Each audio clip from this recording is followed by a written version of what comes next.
atau pernah ada kasus yang di mana Cibinong. Cibinong ya. Kasus Cibinong itu kasus yang boleh dibilang mungkin ada orang servis, kemudian ganti oli, tapi kemudian Pak ini udah ada kerusakan di bagian ini, ternyata kemudian besok harinya dikenakan biaya yang cukup besar. Ya. Nah itu sering terjadi. Nah biasanya itu karena komunikasi. Komunikasi aja. Ya. Karena komunikasi. Biasanya komunikasi apa tuh yang biasa dilakukan di bengkel kalau kita nanganin masalah yang berat tuh? Berat gitu. Nah jadi gini, makanya saya coba kasih tips gini. Setiap problem kendaraan, setiap problem yang ada di kendaraan roda 2 khususnya, kita menganalisa itu dari yang mudah dulu.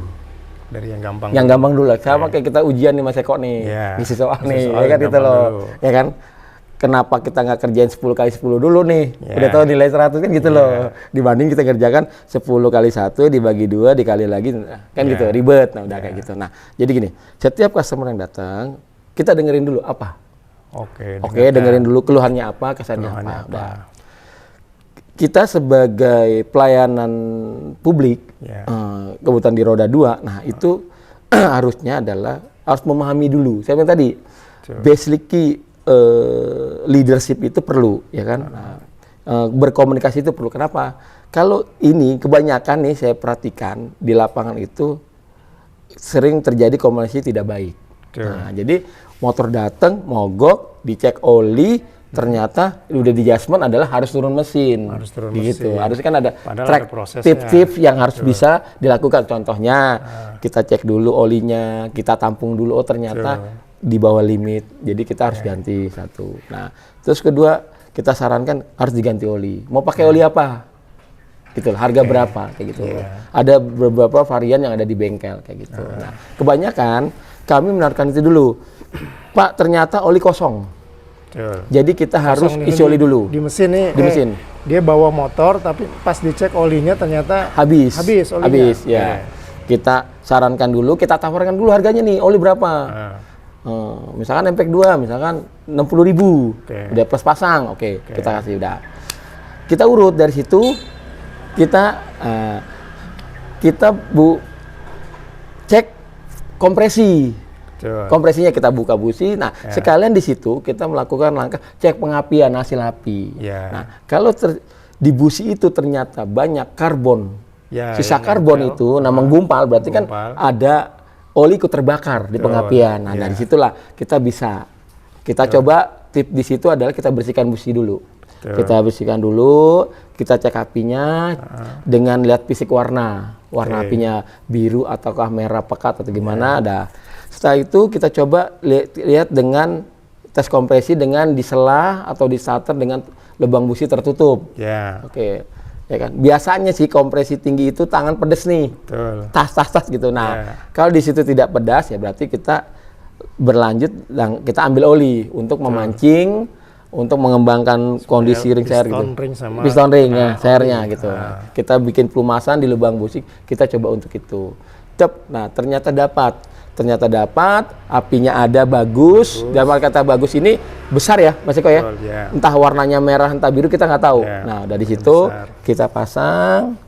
Nah, kalau untuk Matic sekarang itu basicnya ada di aki, pengisian aki. Nah, itu kita harus ini juga nih, harus tekankan juga nih. Kita lihat dulu, kita tester berapa voltasenya. Saran saya kalau di bawah 10 lebih baik dicas. Dicas dulu. Nah, kalau customer minta ganti kita tawarkan ada harga nih. Contohnya kayak merek Cobra itu 150.000. KW2. KW satunya, KW Supernya itu Toyo itu kurang lebih di range 180.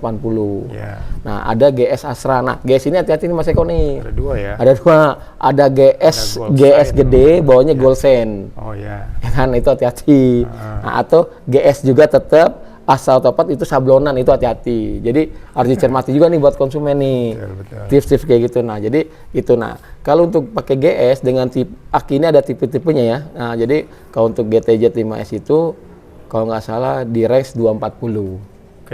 Itu user harus tahu. Tawarkan dulu. Walaupun mungkin aki yang lama misalkan masih bisa dicas, ya kita cas gitu loh. Jadi kita ngebangun edukasi konsumen dulu. Betul, Kita bangun edukasi konsumen. Kenapa? Selama ini bisa juga si user ini nggak pernah kasih pengetahuan oleh bengkel-bengkel sebelumnya. Nah itu tadi kan ketika oli dilihat ternyata olinya kering. Kering ya. Nah olinya kering itu berarti oli terbakar. Terbakar. Nah oli terbakar ini berarti kan ada masalah di mesin. Ya mesin ya. Nah itu berarti kan harus dikomunikasikan. Komunikasikan ya. Bangun komunikasi lagi dengan narasi yang berbeda. Iya, sebab kalau kita langsung ngomong judge ini Just turun langsung mesin, mesin. wah itu Ya. mungkin SPT-nya udah beda. Ya. Kalau orangnya siap dengan biaya besar mungkin nggak ada masalah. Ya masalah. Tapi kalau biayanya juga minim, kemudian tanpa ada penjelasan, Dan itu jadi masalah. Masalah ya. Gitu. Ya, berarti tadi kalau oli habis, penjelasannya gimana enaknya tuh ntar buat si konsumen? Penjelasan oli habis itu kita coba kita informasikan bahwa ini oli ini sudah ikut terbakar. Betul. Di pembakaran. Nah, kita bisa secara gampang itu kita bisa cek ujung knalpot. Oke. Nah, pada saat kita cek karbon O2-nya di knalpot tebal dan basah itu oli udah terbakar. Kayak gitu ikut terbakar oli di ruang bakar. Iya. Dan sebenarnya motor dalam kondisi itu dikasih oli lagi, kemudian cek tadi businya misalnya diganti kan udah banyak karbonnya, bisa hidup sebenarnya. Bisa hidup ya. Walaupun hidupnya itu boleh dibilang ya tidak senormal umumnya, ya. Atau bisa jadi mungkin ganti olinya lebih cepat. Lebih cepat, tadinya sebulan sekali jadi 2 minggu sekali, kayak gitu tuh. Businya juga lebih cepat. Cepat mati atau lemah dan segala macam ya. Nah dari situ mungkin tadi komunikasi bisa dilanjutin tuh. Iya. Kita nes, kalau bisa nes biasanya customer ini akan cashback baik lagi. Berapa sih biayanya untuk overhaul? Nah, barulah kita bikin estimasi. Ada nama estimasi. Betul. Nah, tolong nih tips buat para bengkel, estimasi itu detail. Kita harus tahu urutannya nih. Nah, apa saya bilang di urutannya? Misalkan di top head apa di situ? Ada seal clamp, ada noken as, ada rocker arm, ada bearing noken as, kayak gitu loh. Nah, ada seal cover. Udah ada gitu. Suara-suara yang kasar belum ya? Ya, kayak gitu. Di situ. Nah, turun di block head, di block silinder. Ya. Ada apa dalam block silinder? Nah, kalau untuk Honda, khususnya Honda, ini itu bisa di oversize. Nah, untuk Honda ya, tapi kayak merek yang lain itu pada umumnya udah ganti blok, setnya kayak gitu. Kalau Yamaha rata-rata ganti blok. Ganti blok kayak gitu. Nah, terus apa nih? Apakah harus nyampe bawah, blok bagian bawah?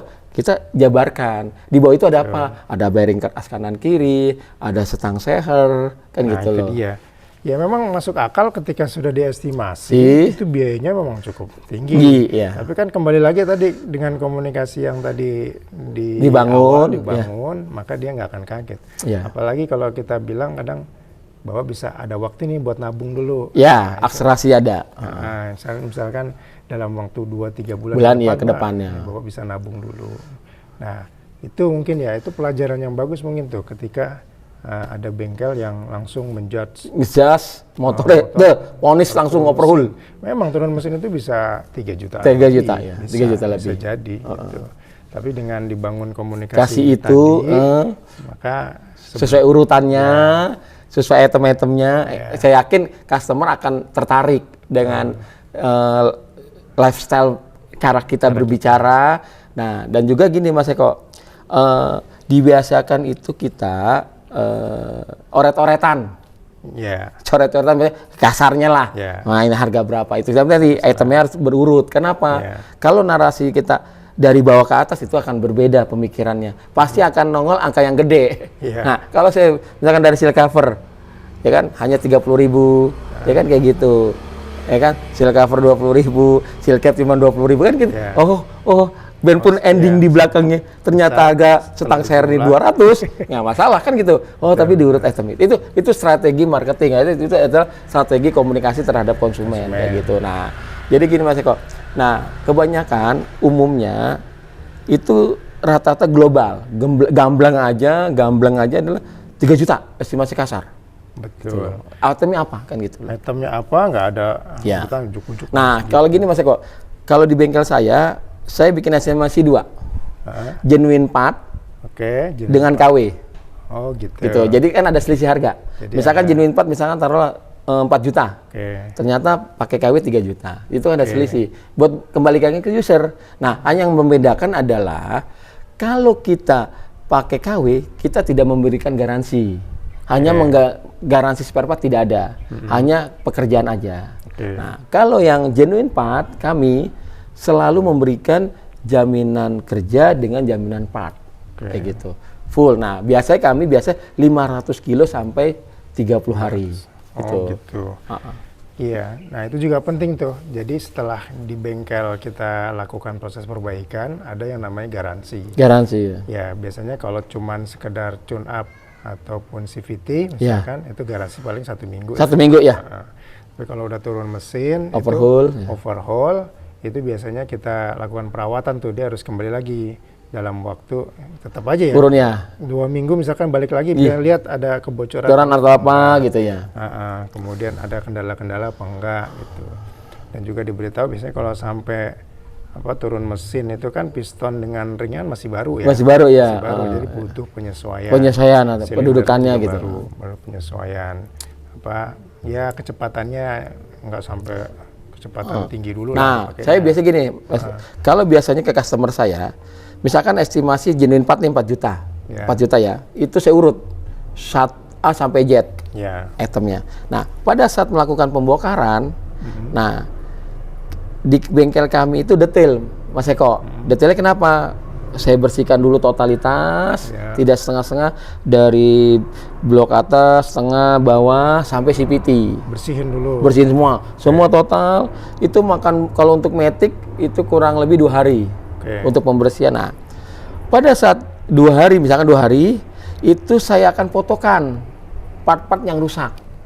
Gitu. Before after ada nanti. Saya selalu ini saya lakukan semenjak COVID kemarin, before after. Jadi sebelum saya bongkar dan sesudah hasilnya. Kenapa? Karena waktu itu ternyata online itu bagus membantu kita untuk mengedukasi. Ini zaman now loh. Ini zaman udah canggih teknologi. Lo ada handphone, lo bisa melaporkan dengan user ada di rumah, dengan ini tahu loh. Ini kondisinya Pak, kayak gitu. Jadi bener-bener untuk backup kita. Kalaupun ternyata ada komplainan di luar yang kita kerjakan, kita bisa mengcover kayak gitu. Nah, jadi sudah kita yang rusak. Misalkan gini, estimasi A sampai Z, ternyata A sampai M doang nih yang dibutuhkan spare part. Berarti cost-nya itu tidak sampai 4 juta. Pak, ini yang skala prioritas nih Pak, yang harus diganti nih Pak. Untuk item-item spare part-nya. Gitu. Jadi kan user pun juga tidak terlalu kejut, tapi kami menganjurkan adalah lo harus maintain siap dana 4 juta. Kayak gitu, spare 4 juta maksimal 4 juta di situ. Nah, setelah itu terjadi, nah biasanya di bengkel kami itu kita minta 50% Mas Eko untuk pengerjaan. Misalkan 3 juta, 1,5 juta buat modal kami untuk belanja segala macam. Nah, di situ. Betul. Ya, itu dari sisi tadi komunikasi, servis dan sebagainya. Nah,